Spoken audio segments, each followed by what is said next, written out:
Get started, I wanted to thank you all for being here with us this morning. I'm Neosha Franklin. I am the Director of Communications at the St. Louis Community Foundation. I'm sure several of you I've been in contact with over the years, or if you're new to Give STL Day, welcome. This training is a training that is a part of our Give STL Day offerings. Today, we're actually going to highlight the St. Louis Community Foundation. I have two of my colleagues here with me today to talk about how nonprofits can work with the Community Foundation, but also understand what it is that we do at the Community Foundation and how we work to support you. We work with donors and the overall community. So we have Elizabeth George, who's our Director of Community Investment, and I believe Nikki Martinez is on the call too. They both are in the Community Investment Department at the Community Foundation. I also have Emily Kaiser, who's Communications Associate. She works with myself in the Communications Department and is a contact on the Give STL Day team with myself and her. So we'll get started. We do have interpreters with us today. So if you see them, they're here as a request to some of our participants. But with that, without further ado, I will let Elizabeth and Nikki get started. Thank you.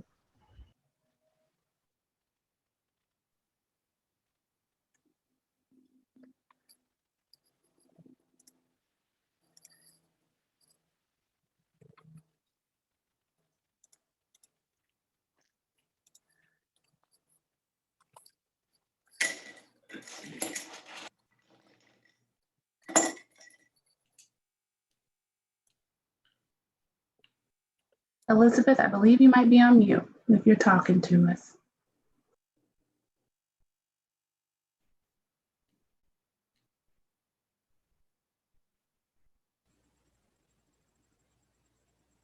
Hold on a second. And then, yeah, so that happened.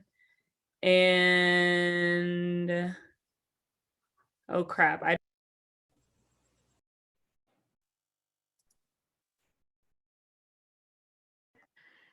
So sorry, everyone. I was having a little technical difficulty getting myself off mute. I will now go back to, if I can figure out how, sharing my screen.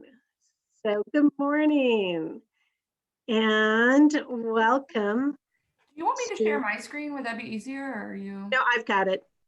I've got it now.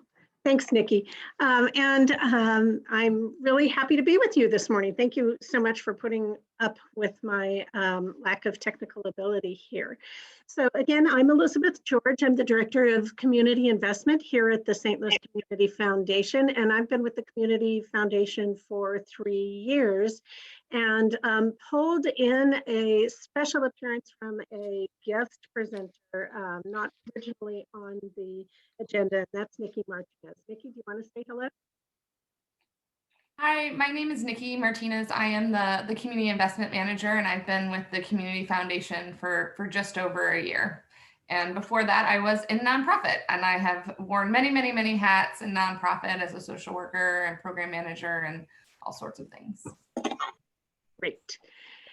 So before we leap into, basically talking at you for 45 minutes or so, we thought that we would give you a chance to come up with some questions that you'd like us to make sure we cover in our presentation.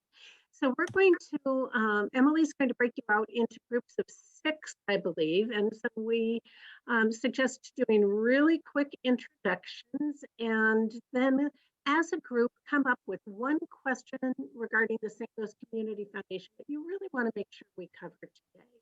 And then when we come all back together, if you can put that question in the chat, we will, at the end, if we haven't answered your question, we'll try to make sure that we get to your group's question. You're going to have about 5 minutes. So enjoy your time together.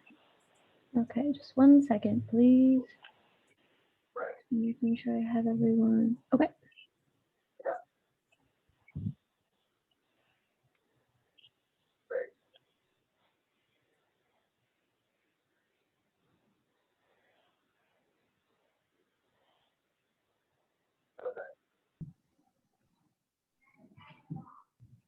Okay, thanks everybody for that. And we will now just go ahead and move into the presentation. And I, sorry, fast forward, and I did not mean to do that. I am just truly having technical issues today. Sorry, there we go. So I ended up in a group, and the group had two questions, one of which was, we'll go into the chat, but the big question was, what exactly does the St. Louis Community Foundation do? And that is really the crux of what we're going to discuss today. And I always like to start with our mission. The mission of the St. Louis Community Foundation is to inspire purposeful philanthropy that connects community and donors to build and preserve a more equitable and vibrant region now and forever. And let me break that down for you just a little bit. When we think about purposeful philanthropy, we want people and institutions and communities and corporations and donors to be really thoughtful about their charitable giving, about their philanthropy. We use the word philanthropy because it connotes that you're really thoughtful in that work that you're doing, not just giving those charitable handouts. We talk a lot about connecting community and donors. So, and when we're discussing that, what we're saying is, how do we bring community to our donors, and how do we bring donors to community to build and preserve a more equitable and vibrant region? And that word equitable and that word vibrant, those two words were thoughtfully included in our mission, because we really do see St. Louis community, the region, as our play space of our work, and building that equity, making sure that this is an equitable region, and through equity will become even more vibrant, and then now and forever. We work in perpetuity. We have endowment funds that will work into perpetuity. So it was a very thoughtfully crafted mission that our board adopted in 2019. So what do we do? In 2020, the St. Louis Community Foundation granted out $119 million to close to 2,300 nonprofits and 758 individuals from 460 donor advised funds. Those are funds that individuals set up here with the St. Louis Community Foundation. We'll talk a little more about them. 130 designated funds. Those are funds that have specific nonprofits identified in them. 97 field of interest funds. Field of interest funds are set up by, again, donors or other institutions. We have one big settlement fund that have a particular purpose in mind, whether that's early childhood or the environment, or we've got a few settlement funds that have specific place-based work involved with them, and then 64 scholarship funds. So we gave out about about $1.5 million in scholarships last year to a number of different students from our scholarship funds. What this is, Elizabeth, I don't want to interrupt you. Are you sharing your screen? I thought I was. I see your beautiful face. Oh dear. Well, I am, as I said, I'm having some technical difficulties here. So let's see if I can do this again. Full screen, share screen.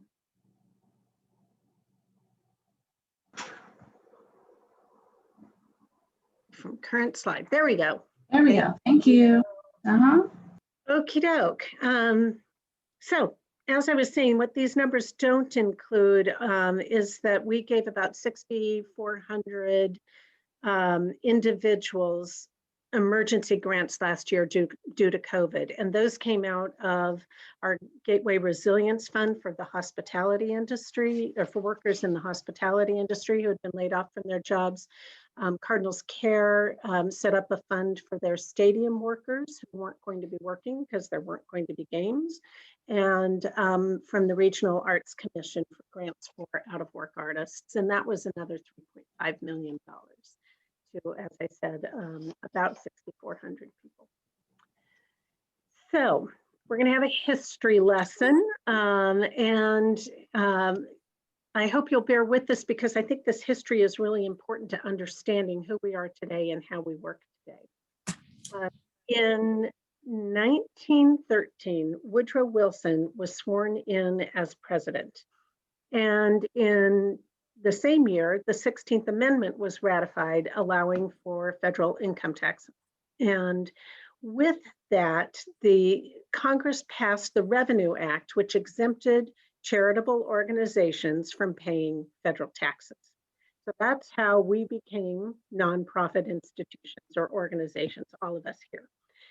In 1914, the Federal Reserve of St. Louis was founded, the Zoo incorporated, and our chapter of the NAACP was established.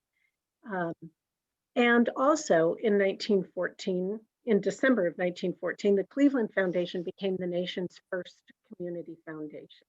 And it was created to be a legal structure that pooled gifts for the betterment of the community and placed the funding decisions with those community members rather than with trust officers, rather than bank officers, because bank officers, quite honestly, have important priorities, but they might be different priorities than what the community's priorities were.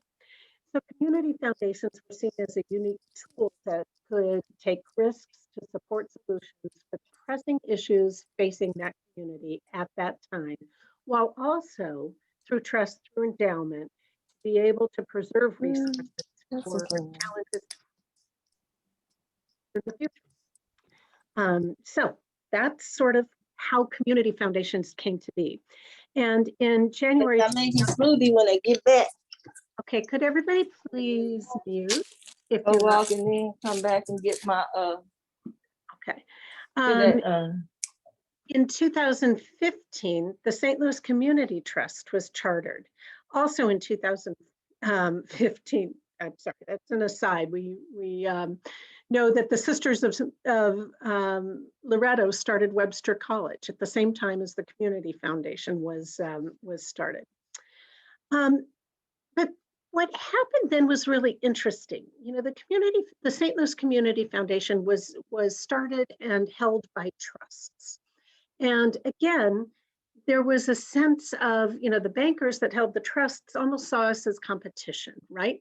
So they kind of put us on ice.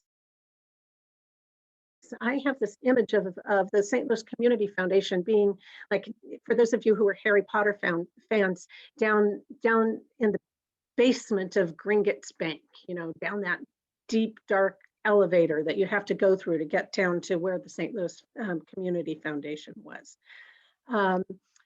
And that is shown in this graph that you have here. So we had a couple of endowment funds, we were there, but nothing was happening. And in 1986, the Tax Reform Act codified tax benefits of donor-advised funds. The first donor-advised fund was opened in the 1930s with the New York Community Trust, and it was opened as an alternative to a private foundation. And so in 1986, with the Tax Reform Act, it allowed for tax benefits for donor-advised funds at public charities and more stringent rules for private foundations. And what that did was it made donor-advised funds at community foundations doubly attractive over those private foundations. What you saw was, okay, as a donor, I can work through a nonprofit, a community foundation, and not have as many restrictions as a private foundation might have. So anyway, that was 1986, and you start to see in the mid 80s a little bit of growth in our assets. And in 1993, I think it was, we hired our first executive director with Tulia Hamilton. And then in 2001, David Lucas became our second executive director. And in 2011, Amelia Bond, our current CEO, became our CEO. And what you see here on this chart is that asset growth, and how really it was with David Lucas and Amelia Bond that you really saw those donor advised funds take off and fuel our growth in assets. Okay. So where does that leave us today? Most of our funds are in donor advised funds, and that means we have fewer unrestricted assets. Our donors get to control those assets, and we'll talk about that again in a little bit. But we have fewer unrestricted assets or discretionary dollars to use. And what we've done is we've put them pretty much into these partnerships and initiatives that you see here. And these are collaboratives. We believe in working collaboratively, sort of in that original spirit of community members knowing what the issues are and looking for solutions together to a community's issues. So Invest STL is our neighborhood development initiative run by Dara Eskridge, and it centers racial equity and amplifies the desires, the power, and the agency of the people within neighborhoods to find solutions for their own, for the problems that they experience because of decades of systemic disinvestment. St. Louis Graduates is a collaborative network of K through 12 and higher education organizations, youth serving nonprofits, business and philanthropy, all committed to eliminating equity gaps in post-secondary educational attainment for low-income students and Black students. I'm going to skip over the Center for Civic Research and Innovation for a minute. Scholarship Central, if any of you have college students coming up, the Scholarship Central was created by the Community Foundation and the Scholarship Foundation of St. Louis as a project of St. Louis Graduates, and now it's a fund at the Community Foundation, and Caitlin Venta runs that program for us.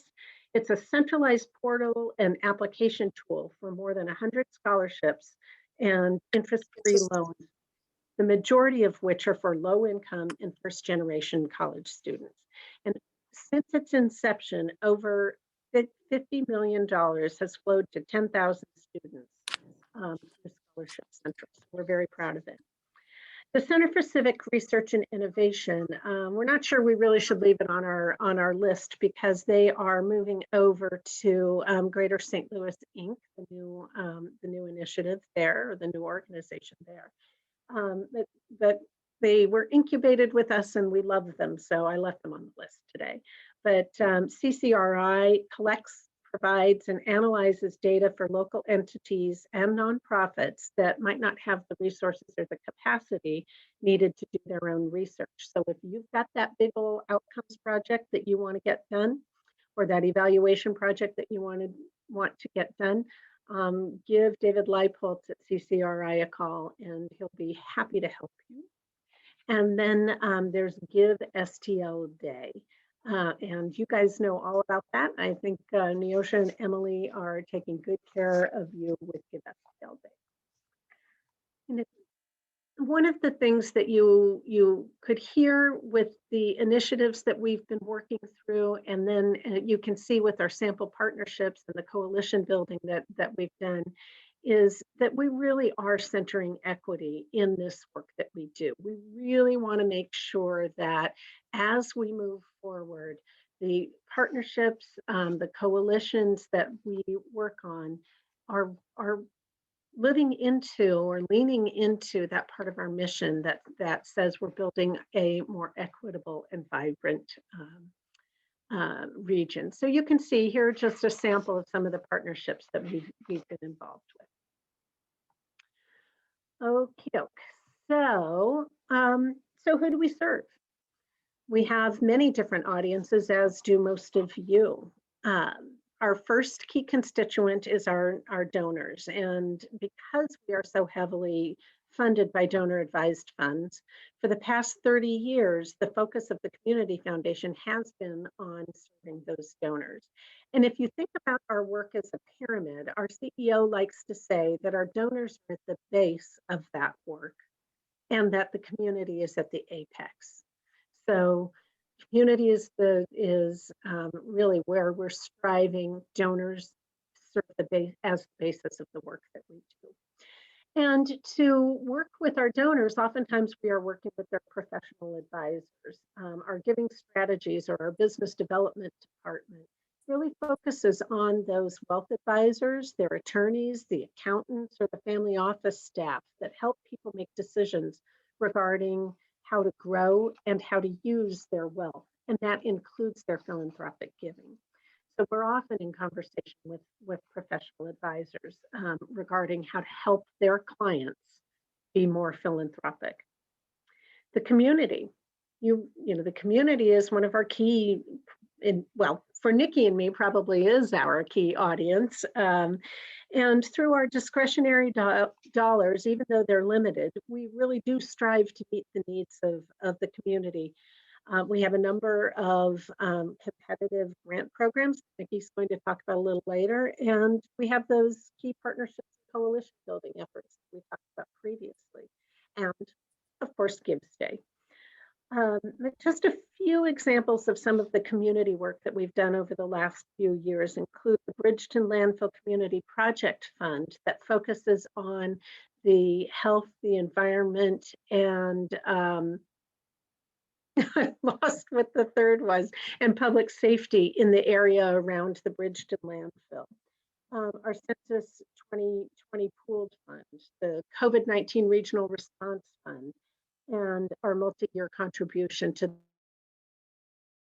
the Racial Healing and Justice Fund. These are examples of the kinds of role that the Community Foundation can and wants to play in our community today. And then lastly, private foundations. We manage the grant making for a handful of private foundations that don't have their own staff.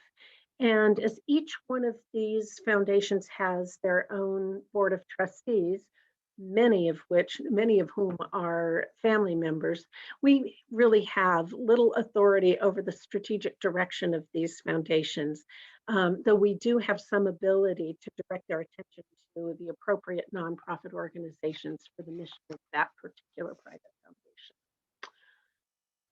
foundation. Okay, so let's talk about those donors. And one of the things that when Nikki and I meet with nonprofits, we hear over and over again is, well, how do we get to your donors? How can we, can you help put us in front of your donors? And, that's not an easy answer. The reality is to work with our donors, the best thing that you all can do as nonprofits is to steward your individual donors, is to steward your major gifts, because our donors in their donor advised funds, they make the recommendations regarding where they would like their grant dollars to go. And like with your donors, there's a continuum of how involved and how engaged our donors are with the St. Louis Community Foundation, and we think also in their charitable giving. So at one end, there are those donors who are just purely transactional. We have little communication with them. Oftentimes they've got their grant making on autopilot, set for annual disbursements that oftentimes are going to their church or their alma maters, or maybe an annual donation to some of the big nonprofits in our area, that like the Botanical Gardens or Big Brothers Big Sisters. So those are those real transactional donors. Then we have those anonymous donors who give anonymously, right? And most of those tend to be a little more active. They may not want their name out there. They may want to be able to give without being solicited, but they're still busy getting a lot of work done and being very thoughtful and oftentimes researching where they want to give. And their grants generally vary year to year. And then there are our complex donors. And these donors tend to be very creative in how they support the community, what they care about, where they're going to give. We hear from them a lot, and we oftentimes are working very closely with them on to help them create their ideal philanthropic vehicle, to help them find the way they want to give best. So they are the ones that might set up a small grant, competitive grant program, or even if it isn't a competitive grant program, they've got a list of criteria that they're using as they're making their grant decisions. Oftentimes they want to hear back from the nonprofits. They want to receive some kind of a grant report before they make a decision to fund that organization again. And we try as best we can is to help convince them to, follow some best practices like multi-year grants, and we do see that, and as well as giving to general operating support, which sometimes is a little harder of a sell for them. A couple of examples of some of these: we have a fund called the Absent Friends Fund that's an anonymous fund, and this purpose is to eradicate gun violence from the ground level. And the donor does site visits and does research, but does so very, very quietly.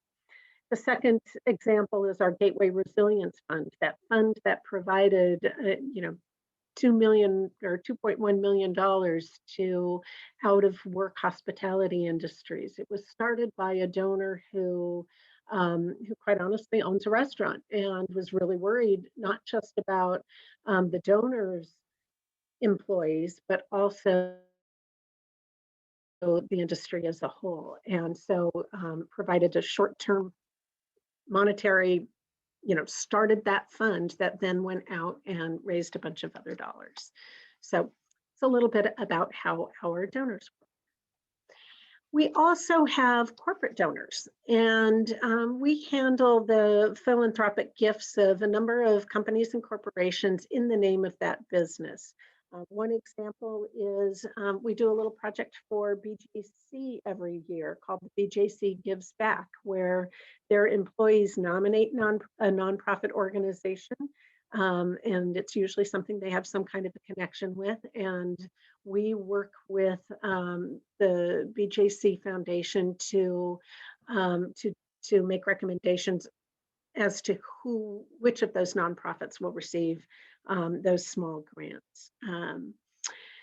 That's just one example. We also hold employee care funds for companies, corporations, and these are set up to provide some kind of support for their employees, their team members who are facing a qualified disaster, like when the federal government says, this is a qualified disaster area, or some kind of a personal hardship, like a fire in their house or a bad accident or a health diagnosis that goes beyond what their health insurance company covers. And so that's one way that we can support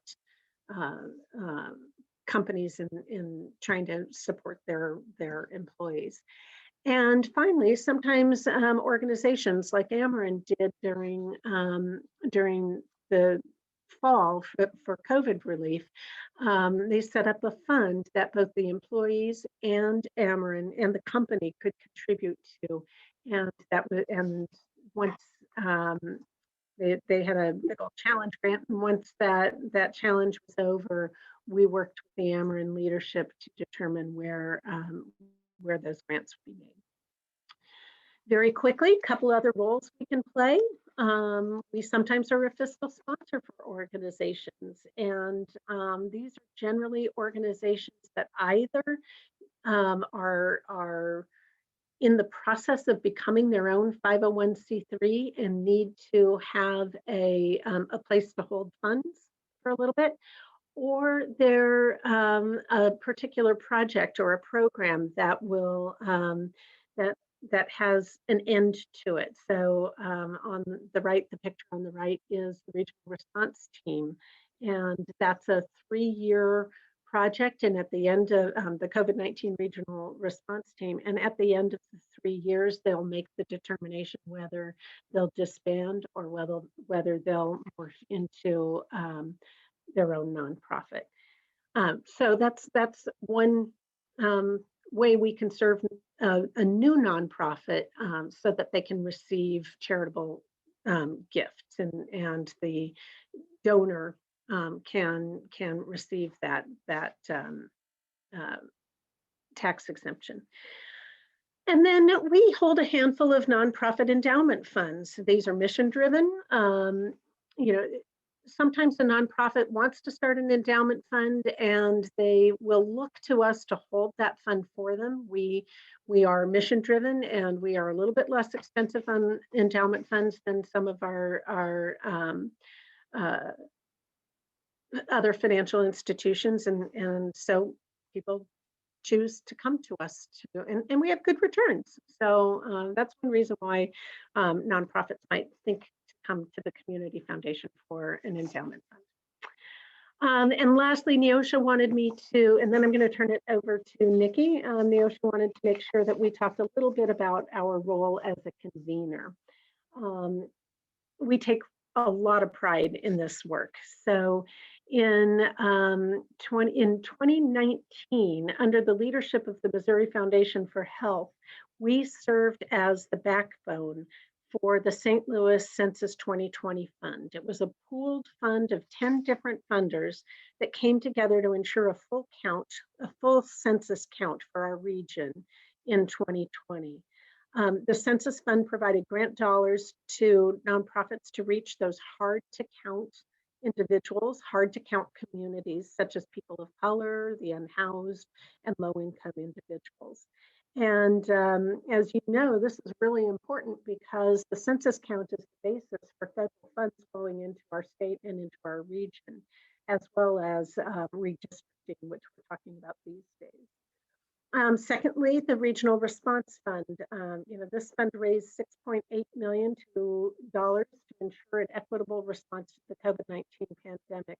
And it raised those dollars from a coalition of private foundations, government funders, partners, corporations, and a host of over 1,000 individual donors. And I think Nikki and I could talk forever about this work. It really has consumed us for the past year.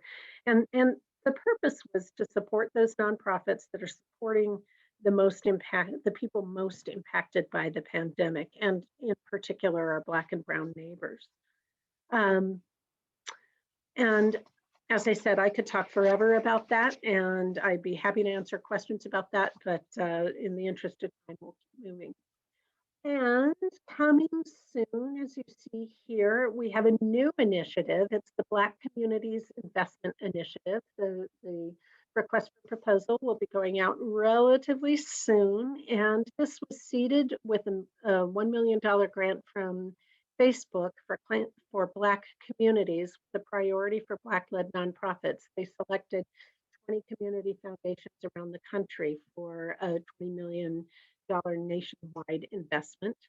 And we've added funds from the Regional Response Fund to support the Black-led organizations that were impacted by the pandemic. And we're going to be launching that in the next couple of weeks. So that's our role, or just some examples of our role as convener.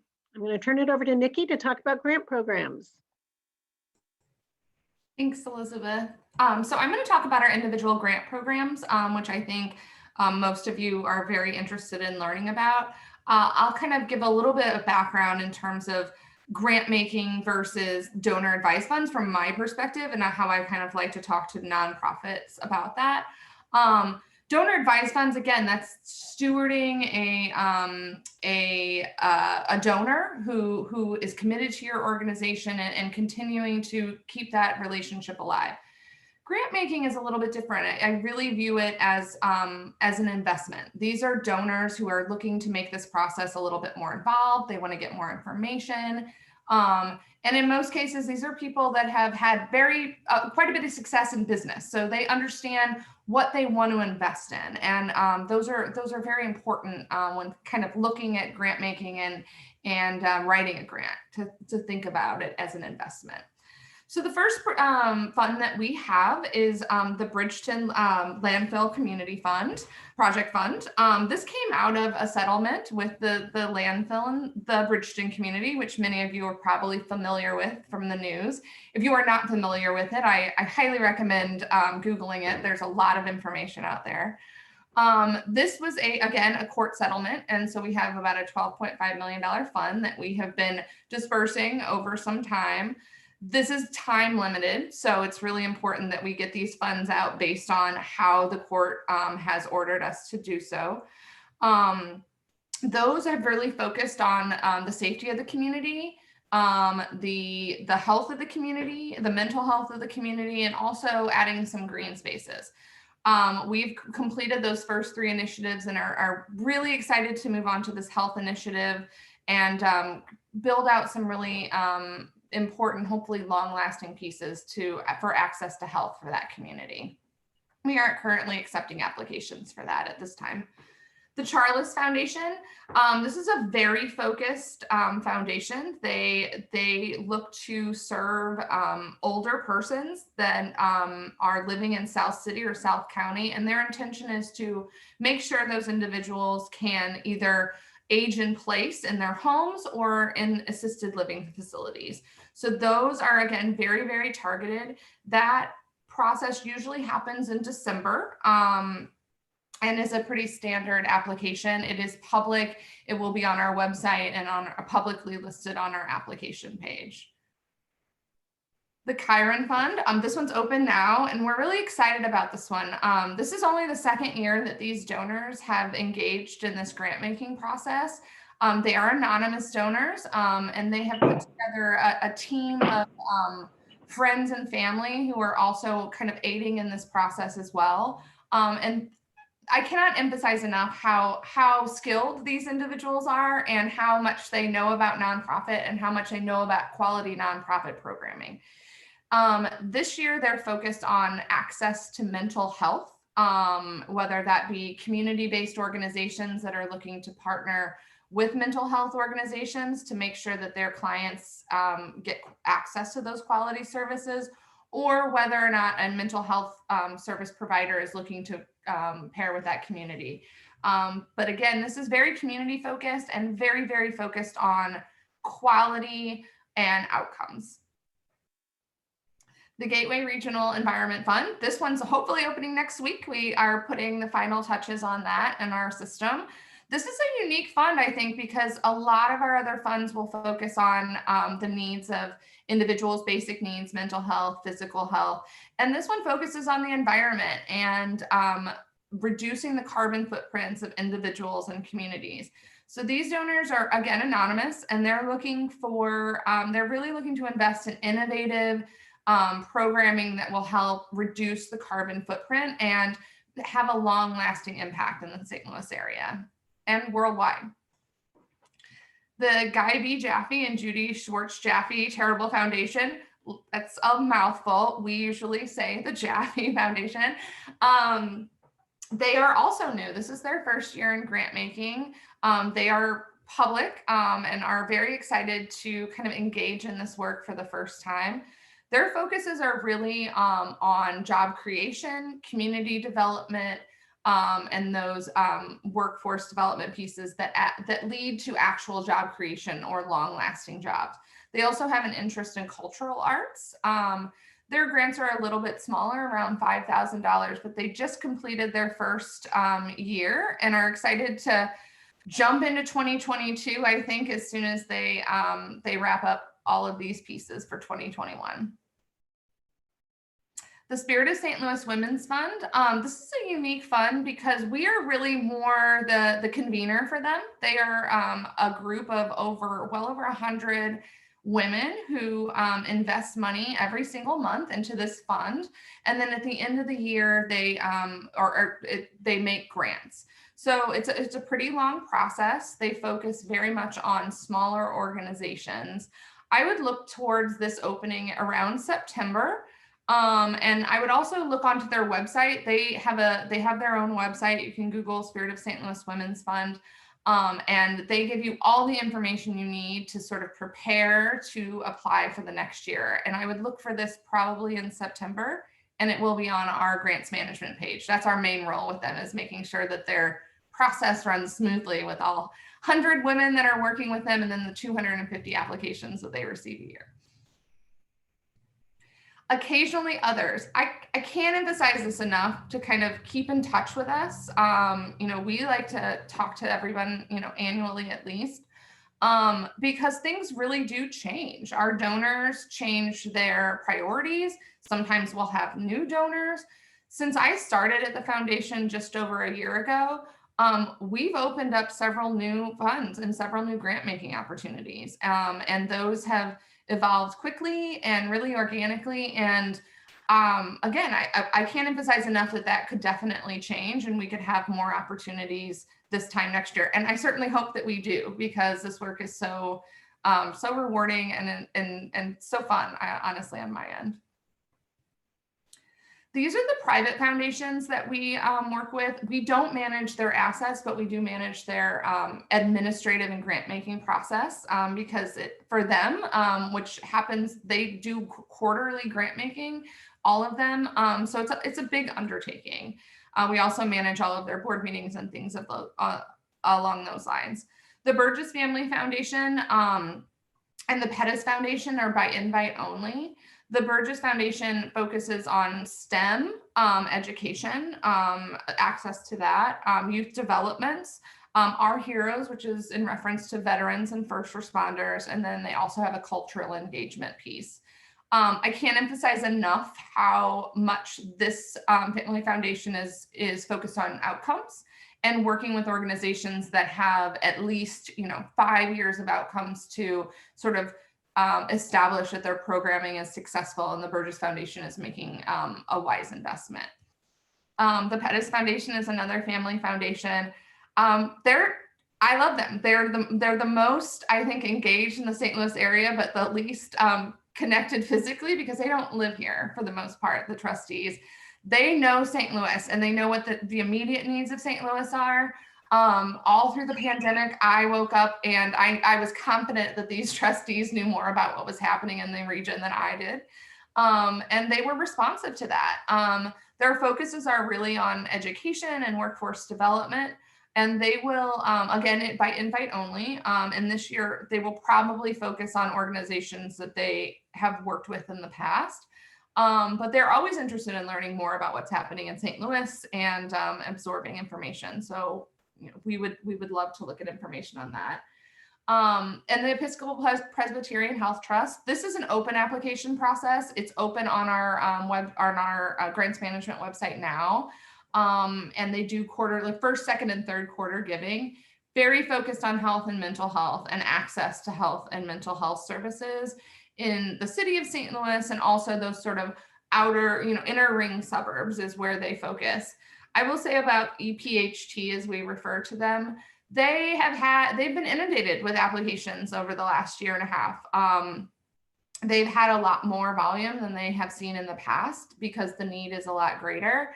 And they're working as hard as they can to respond to those needs and stay very true to that quality health and mental health care access for the people in the St. Louis area. And then, of course, Give STL Day. This is the one, honestly, whenever I talk to organizations for the first time, I always ask if they are part of this. I think that this is one of the best ways to get involved with the St. Louis Community Foundation, get your name out there in terms of, donor visibility for us. Because as Elizabeth said, in terms of those donor advised funds, we don't have a lot of day-to-day interactions with those donors. They have certain priorities and impact areas that they look to fund.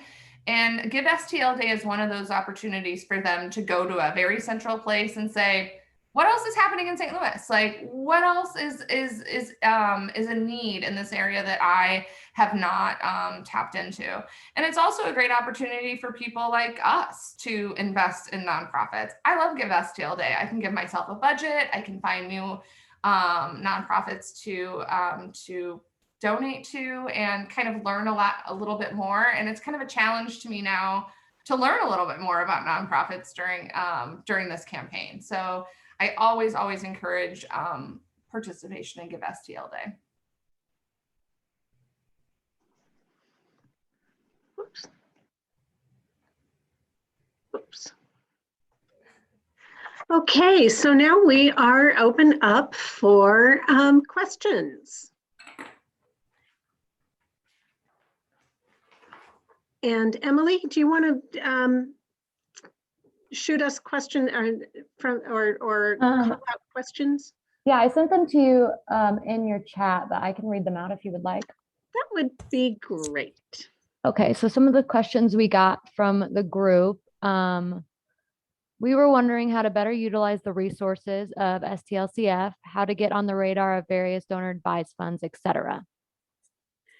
So again, in terms of working with donor advised funds, the best way to get on the radar is to steward your donors, to really work with your donors and make sure that they know who you are and that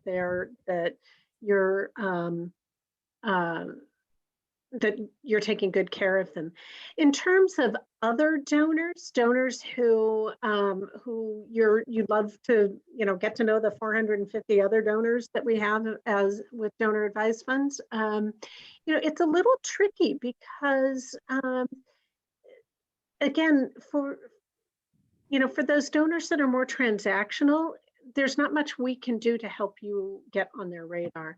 For those that are more anonymous or a little, those complex donors, when they come to us and they ask us for information about nonprofits, we will sort of dig through and try to figure out, who meets the criteria that they're outlining for us, and that's where, as Nikki said, feel free to reach out, to try to schedule some time with, and it makes me a little nervous to say this to 80 people because, we'll have 80 new meetings between now and March 31st, right? But feel free to reach out to let us know a little more about you. What we do when we meet with a nonprofit is we try to share that information with our donor services team. And when doing so, we will, we'll make sure that they know a little bit about what your organization is and who your organization is, so that if a donor asks them, they've got that information as well. The other thing I would say is that there is opportunity to reach not just our donors, but donors in the community. I didn't say this during the SOS Fund, but the SOS Fund is one of those interesting opportunities because it's not just a traditional grant where, 3 or 4 trustees and then Elizabeth and I will read it. It really is put on a list for 100 plus very philanthropically minded women to look at and to examine. And they take great care in reading those applications and talking amongst themselves about them. So I always say that SOS is a really good opportunity. Again, they get a lot of applications and, they don't necessarily get to fund all of them, but it is a good opportunity to sort of get your name out there. Okay, Emily.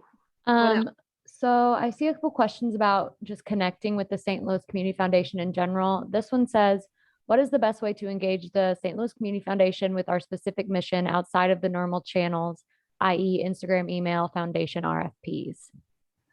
I'll chime in actually really quickly and say, from a systems perspective, we actually are switching over our systems. Our grants management system will soon talk to our client management system, which we're so excited about.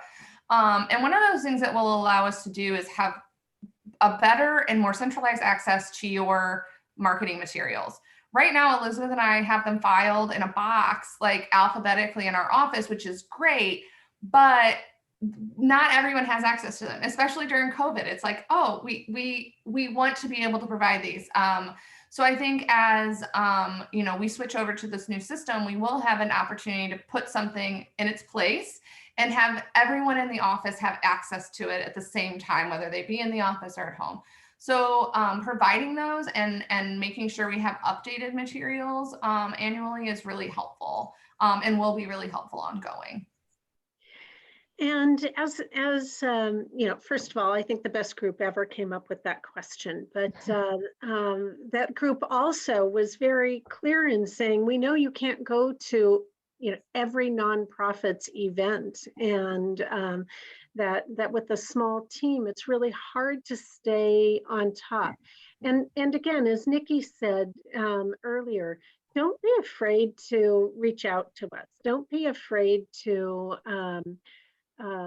touch bases either through an email. A personal email works better than the listserv, and I know that takes time on your part as well.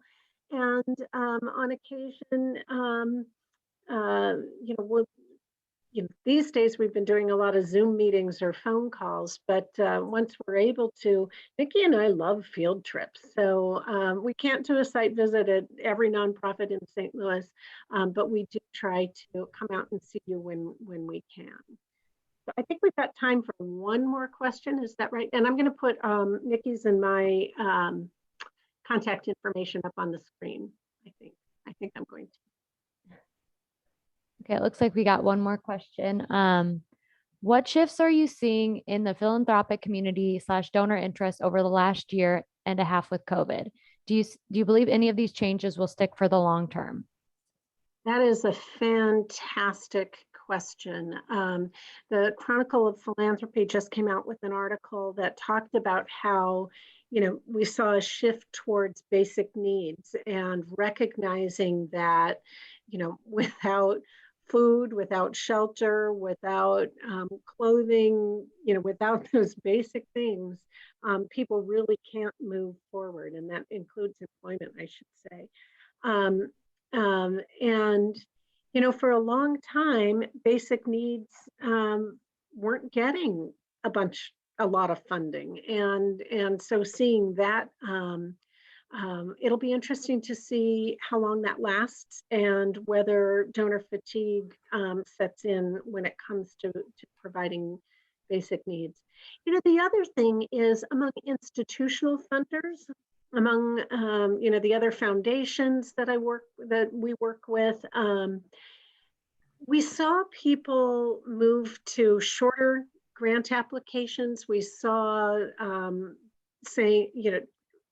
funders saying, that's okay. We know we funded you for a particular program. You can shift that into general operating support as you're having to recast that program. I am hopeful that some of that will stick, much as we all love the common grant application. We know it is long and not easy. And we saw some of the, institutional or the private foundations we work with say, hey, maybe we should rethink this and really refocus. So my guess is in the next year, you're going to see some shorter applications or grant applications from a couple of those funders that are private foundations we work with. Whether that focus on general operating support sticks, whether the belief in the importance of multi-year funding sticks, I'm not sure. I'm hopeful because I think it's good for the sector and it's certainly good for the nonprofits, but we'll see. Nikki, what else would you say you've seen? I mean, I just have seen just an overall interest in planning and planning ahead. And also, you know, in terms of those basic needs, an expansion of what basic needs are, and sort of an understanding that those basic needs have shifted based on, you know, this pandemic. One of those things obviously being access to technology and access to Wi-Fi for families in the St. Louis area. And the inequity in that. I definitely think that there's been a recognition of things shifting overall. I think our time is up. So Neosha and Emily, we'll let you close it out. Thank you. Yeah, so thank you so much for everyone for joining us today. We appreciate you being here. Again, we understand that this probably was a lot of information for you today, and probably you might still have questions. So if you do, feel free to email us at info@stlgives.org. We're always happy to talk and chat. If you have specific questions about Give STL Day, you know how we can be reached. And then also, we do have a training this afternoon at 2:00 p.m. Central Time, where we will be doing our peer-to-peer campaign, showing you how they work, and also talking about best practices for that. We'll also allot for a little bit of time at the end just to answer basic questions for the group as well. We are considering, or I am considering doing just a last-minute question and answer session for Everything Gives Day. So stay tuned to your email and make sure you connect with us in the Facebook group, our collaborative group that we started this year. So we look forward to seeing you all this afternoon. If you have any other questions, feel free to reach out to us. Thank you. Thank you.